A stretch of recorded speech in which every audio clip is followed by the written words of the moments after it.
Hi learners, welcome to Math Everyday, where math becomes simple, colorful and fun. आज का topic है quadrilaterals and their perimeters and area. Before we begin, please hit like and subscribe. It really supports the channel and takes just a second. Alright, on to the quadrilaterals. A quadrilateral is a polygon with four sides. Now, what is a polygon? A polygon is a two-dimensional shape made up of three or more straight lines that connect end to end forming corners or vertices.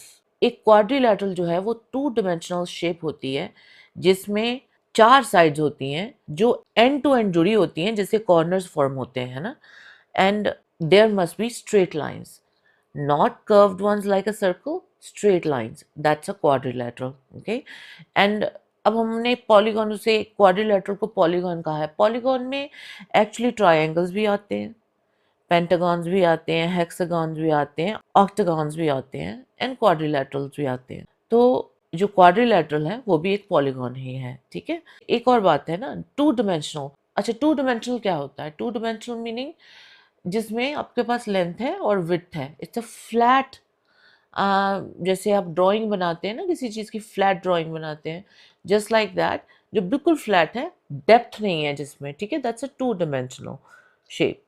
Now things to remember for a quadrilateral: flat, closed, two dimensional and straight lines. ठीक है, let's look at some polygons. Triangles, three sides; quadrilaterals, four sides; pentagons, five sides; hexagon, six sides; octagons, eight sides. तो ये सारे के सारे polygons होते हैं. ठीक है, now let's get back to today's topic, quadrilaterals. Okay, so let's look at some quadrilaterals. Okay, सबसे पहले है पैरेललोग्राम. पैरेललोग्राम जो होता है उसकी कैरेक्टरिस्टिक क्या होती है? Opposite sides are parallel and equal in length. So इसमें जो एक साइड होती है वो दूसरी साइड, उसके ऑपोजिट जो साइड वाली लाइन है, उन दोनों की लेंथ जो एग्जैक्ट सेम होगी, चाहे वो ये दो हो जाए और चाहे वो ये साइड वाली हो जाए. ठीक है, and they are parallel to each other.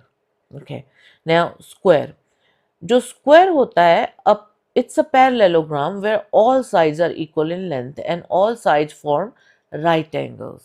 Right angles being the key point. ठीक है, सो स्क्वायर में क्या होता है कि ये चारों की चारों साइड जो है ना, ये सारी की सारी इक्वल होंगी और जो एक लाइन है वो दूसरी लाइन के ऊपर 90 डिग्री का एंगल मेक कर रही होगी. तो जैसे आपने ये पैरेललोग्राम में देखा ना, ये जो लाइन है ये स्लैंटेड है, ये आपको स्क्वायर में नहीं मिलेगा क्योंकि वो राइट एंगल बना रही है. ठीक है ना, every single line is making a right angle.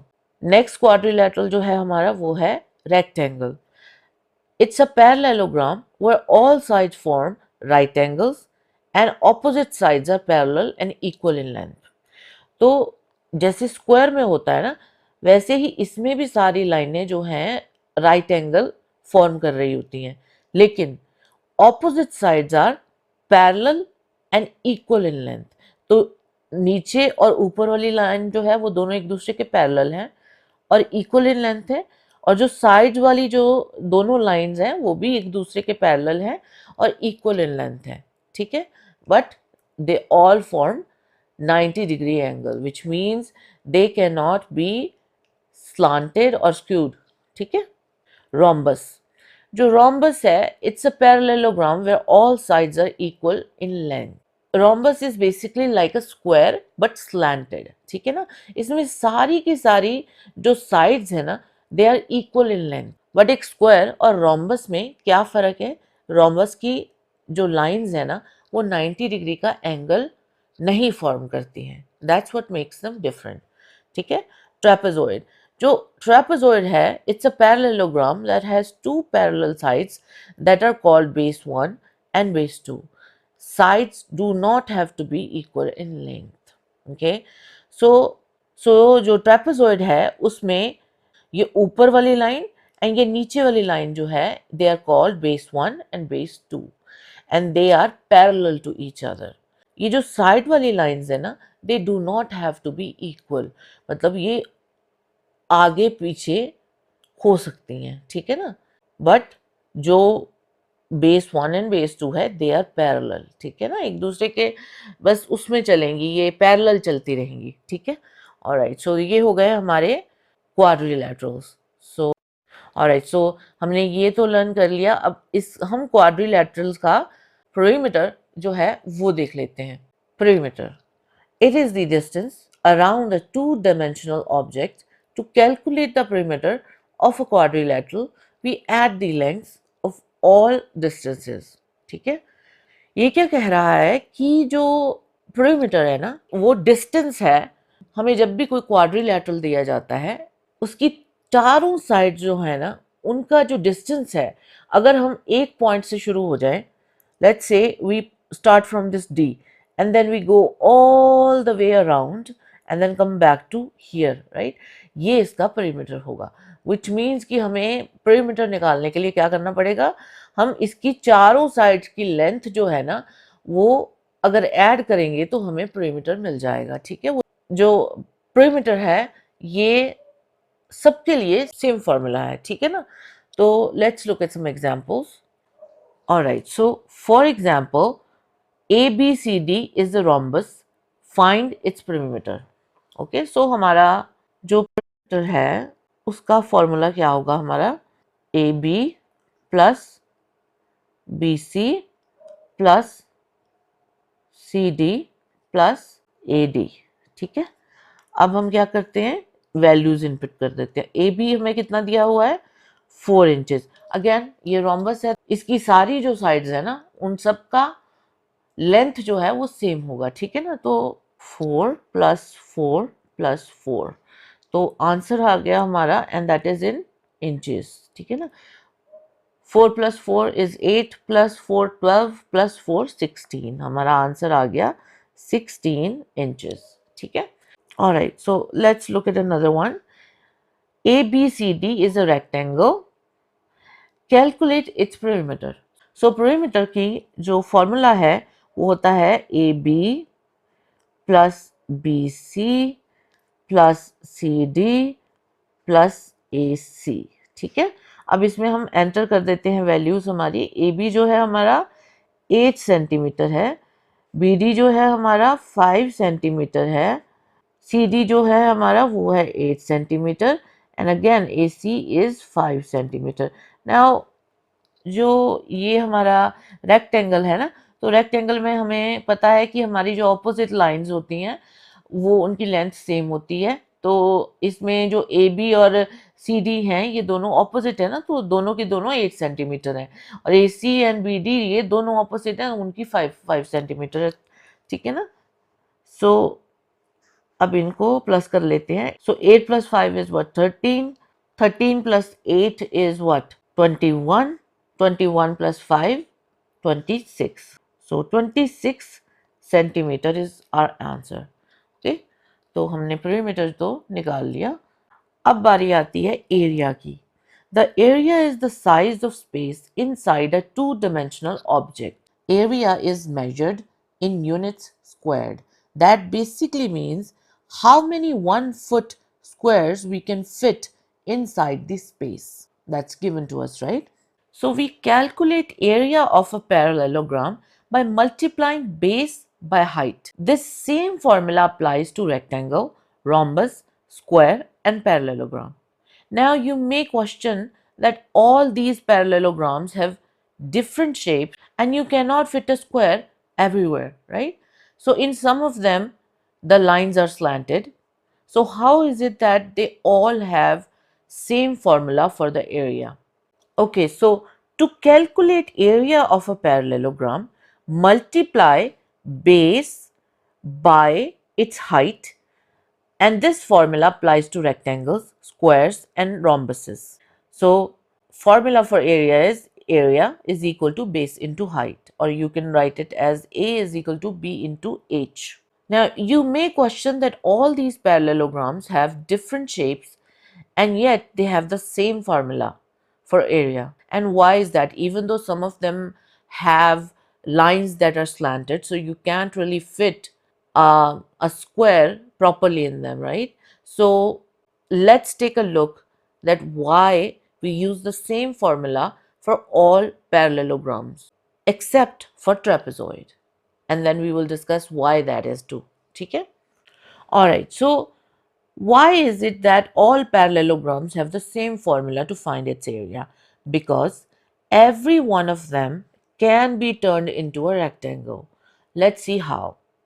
Alright, so हमें ये पैरेललोग्राम है हमारे सामने, ठीक है ना, जिसकी सारी लाइंस जो हैं वो एक दूसरे के पैरेलल हैं, राइट, अपने ऑपोजिट के पैरेलल हैं. सो ये साइड वाली लाइन जो है ये थोड़ी स्लैंटेड है, राइट.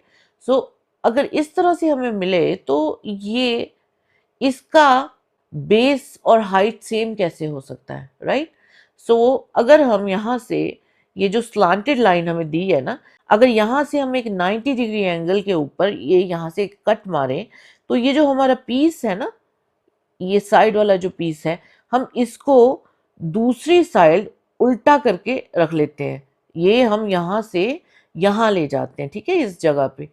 और हम अगर इसको यहाँ फिट कर दें तो टेक्निकली ये हमारा रेक्टेंगल ही बन गया ना. So that's why and this can be done to all of them.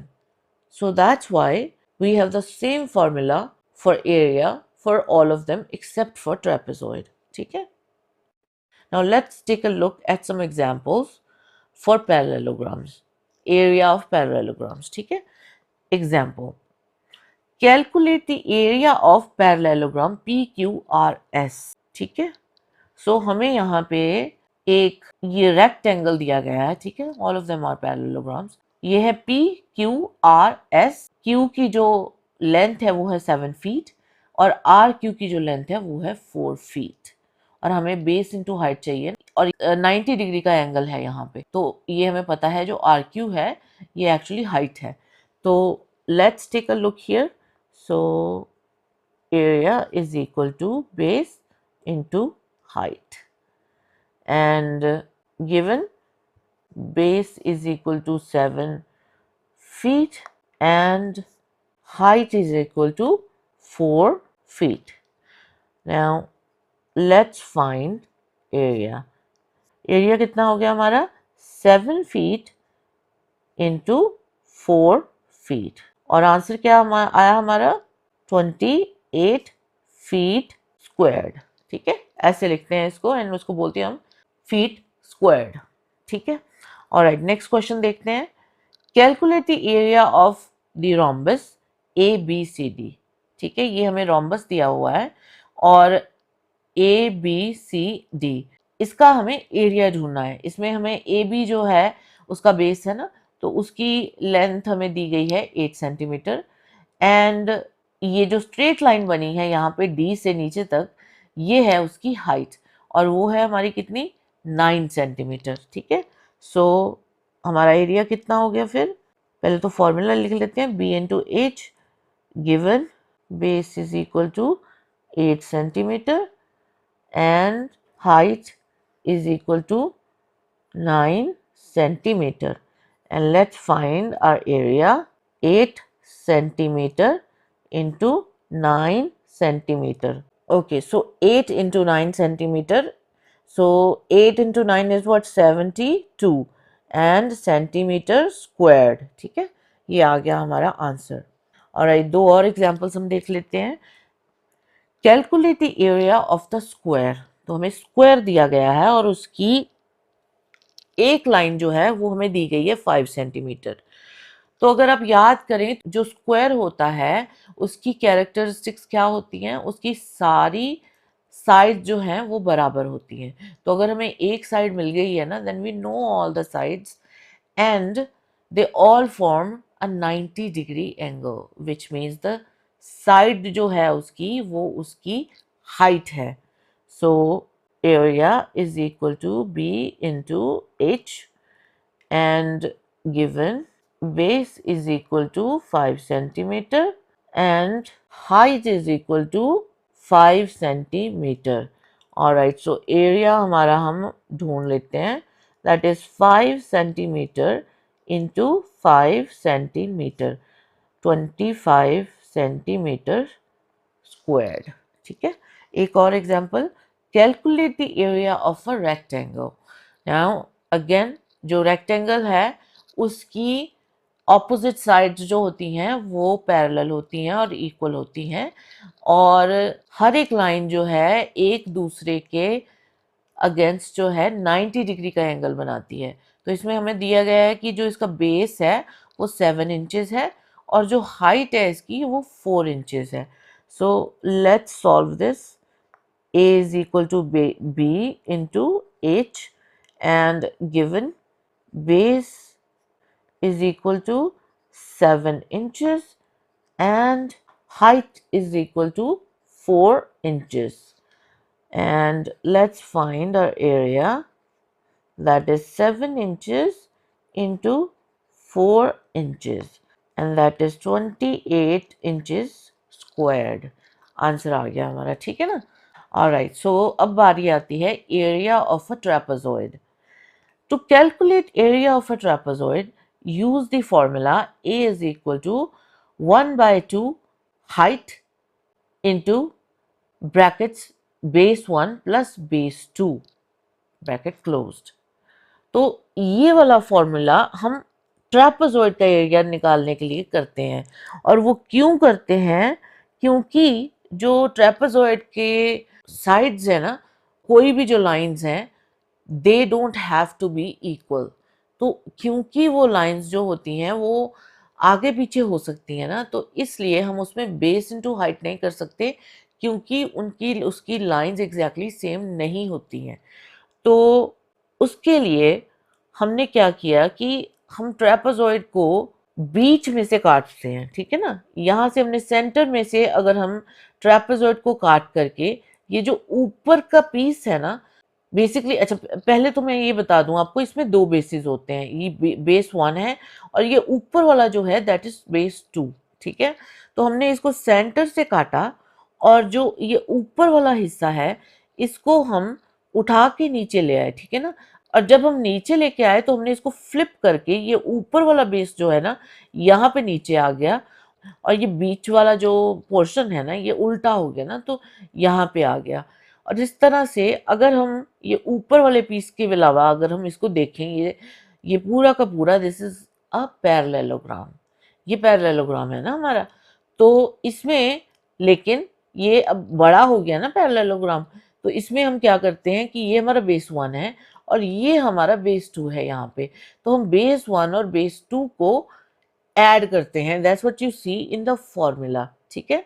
And that is your base, because इसमें टोटल बेस जो है वो B1 प्लस B2 है। और इसकी हाइट क्योंकि हमने आधी कर दी है ना, क्योंकि अब बीच में से काट दिया है, तो हम इसकी आधी ही हाइट लेते हैं 1/2 H, ठीक है ना। And so technically the formula is still the same, we're doing exactly the same thing, but you because of these extra steps we have to change our formula to accommodate that, ठीक है ना। Okay, so let's look at another example here for trapezoid. Calculate the area of the trapezoid. ये हमें एक trapezoid दिया हुआ है जिसमें हमें दोनों बेसिस दिए हुए हैं, ये ऊपर वाला 5 इंचेस नीचे वाला 10 इंचेस, एंड देन इसकी हाइट हमें दी गई है 6 इंचेस, ठीक है। अब हम इसका आंसर निकाल सकते हैं। इसका ट्रेपेजॉइड का एरिया जो होता है that is 1/2 H into base 1 plus base 2, ठीक है ना। ये हमारा फॉर्मूला है। Let's input the value here 1/2, height is what 6 inches, ठीक है ना, एंड बेस क्या है हमारा 10 इंच प्लस 5 इंच, ठीक है ना। अब हम इसको सॉल्व कर देते हैं।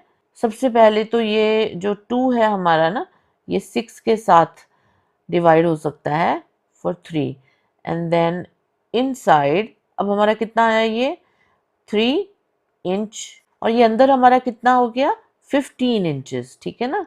ऑलराइट, सो अब 15 इंटू 3 कितना होता है 45 इंच स्क्वायर, ठीक है। ये आंसर निकल आया हमारा। अब calculate the area of a trapezoid, another one here. इसमें बेस हमारा 1 जो है वो है 6 फीट, और जो हमारा बेस 2 है वो है 3 फीट, और ये हमें हाइट दी हुई है कितनी 2 फीट। तो लेट्स सॉल्व दिस।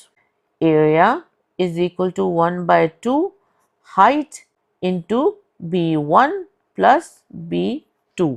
तो इनपुट कर देते हैं values.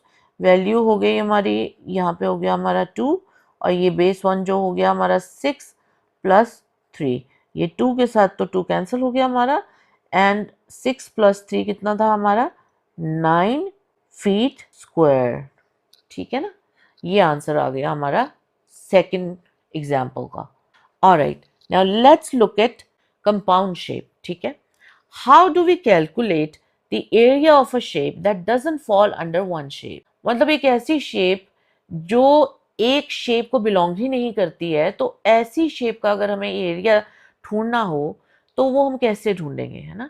In that case we divide our shape into identifiable shapes. ऐसे टाइम में हम क्या करते हैं, जो हमारी बड़ी शेप है उसको हम छोटे छोटे हिस्सों में काट करके पैरेललोग्राम्स बना लेते हैं डिफरेंट। ठीक है ना, we calculate area for each shape and then add them together. हम ईच शेप का एरिया कैलकुलेट करते हैं और फिर उन सबको ऐड कर देते हैं, and then we get our answer for our compound shape. This kind of shape is called compound shape. Compound इसलिए क्योंकि अलग अलग तरह की shapes उसके अंदर आई हुई हैं। ठीक है ना, so find the area of the following compound shape। तो ये हमें एक shape दी गई है और उसकी कुछ measurements हमें दी गई हैं, तो हमें क्या करना है, हमें इसका area ढूंढना है। तो इसका area हम कैसे ढूंढेंगे, लेट्स टेक अ लुक। तो मैं क्या कर रही हूँ यहाँ पे कि मैंने इसको, इस शेप को दो पैरेललोग्राम में डिवाइड कर देना है।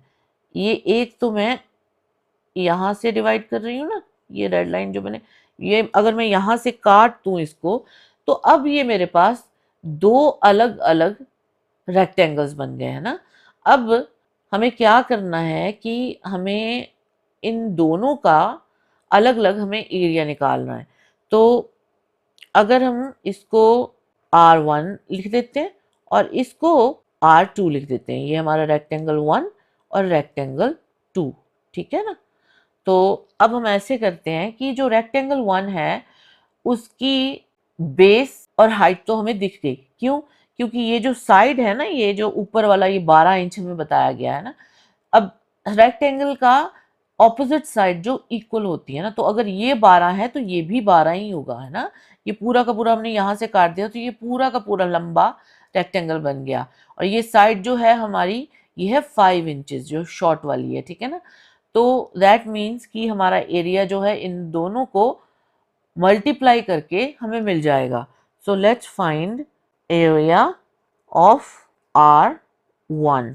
ठीक है, base into height, and that is 12 into 5, and वो हो गया हमारा 60 इंच स्क्वायर्ड। ठीक है ना, अब बारी आई है हमारी ये छोटे रेक्टेंगल की। ठीक है ना, ये वाला जो रेक्टेंगल है हमारा, अब इसकी जो बेस तो हमें दिया हुआ है ये 7 इंचेस। अब हमें क्या निकालना है, इसका ये साइड निकालनी है हमें ना, ये हमारी हाइट है। अब हमें पता है ये पूरा जो लंबे का लंबा लाइन है उसकी जो लेंथ है वो है 8 इंचेस। अब इतना तो हमने इसमें से बाहर निकाल दिया। ठीक है ना, ये वाला तो हमने बाहर निकाल दिया। तो अब हमें किस हिस्से की हमें हाइट चाहिए, यहाँ से लेके यहाँ तक। ठीक है ना, तो अब उसके लिए हम क्या करेंगे, ये हमारे पास 8 इंचेस है ना, और ये जो ऑपोजिट साइड पे ये 5 इंच है ना, ये इस साइड पे लिखा हुआ है। तो हमें पता है कि जो रेक्टेंगल होता है उसकी ऑपोजिट साइड जो होती है ना, वो हमेशा बराबर होती हैं।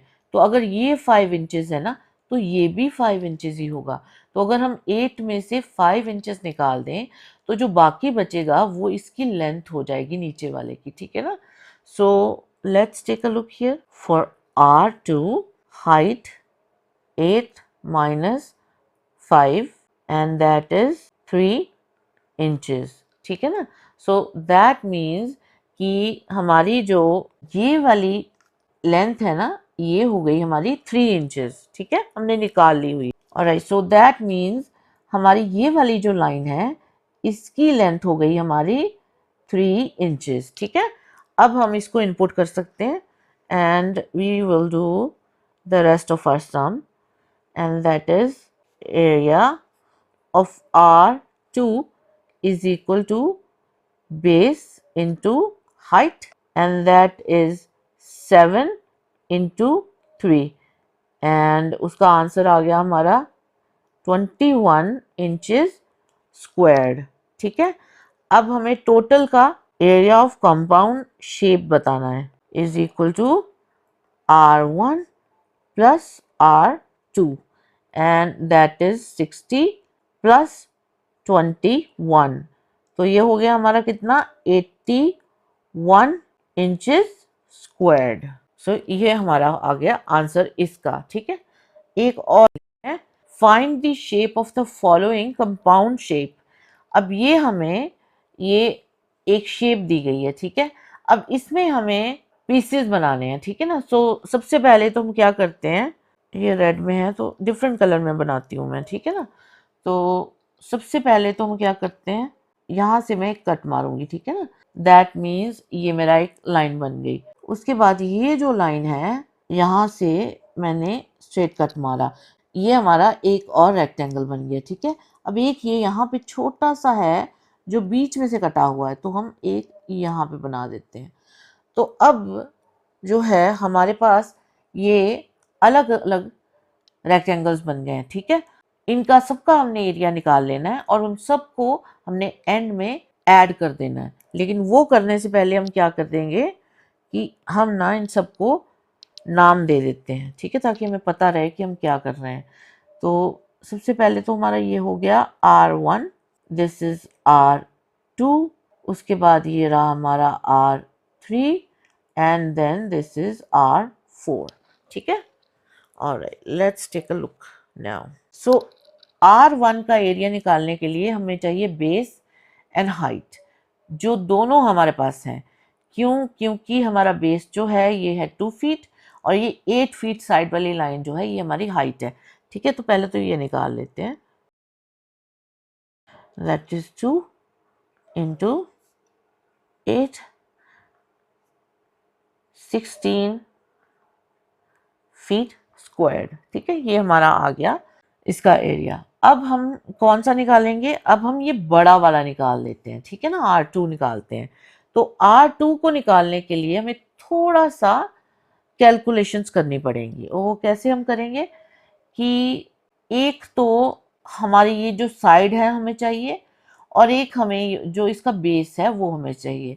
अब हमें पता है ये बड़ी वाली जो लाइन है ना ये 10 फीट की है, लेकिन ये 10, इसमें से हमने ये 2 फीट का रेक्टेंगल निकाल दिया। तो अगर हम 10 में से 2 फीट निकाल देंगे तो हमारे पास ये लाइन जो है ना, बाकी ये लाइन बच जाएगी, उसकी लेंथ आ जाएगी। तो हम वही निकाल लेते हैं पहले। For R2 base is equal to 10 minus 2 is 8 feet. ठीक है, और अब हमें क्या चाहिए, ये साइड वाली लाइन है ना, साइड वाली लाइन जो है वो हमें पता है, ये जो लंबी लाइन है ना, ये वाली लंबी लाइन 8 फीट की है। लेकिन ये इसमें से ये पूरी की पूरी यहाँ नहीं आ रही है, इसमें से ये निकली हुई है थोड़ी सी, है ना। तो अब ये थोड़ी सी जो निकली हुई है, हम अगर 8 फीट में से ये 3 फीट माइनस कर देंगे तो बाकी यही वाली बचेगी ना। तो हम वो भी कर लेते हैं। सबसे पहले height is equal to 8 minus 3, and that is 5 feet.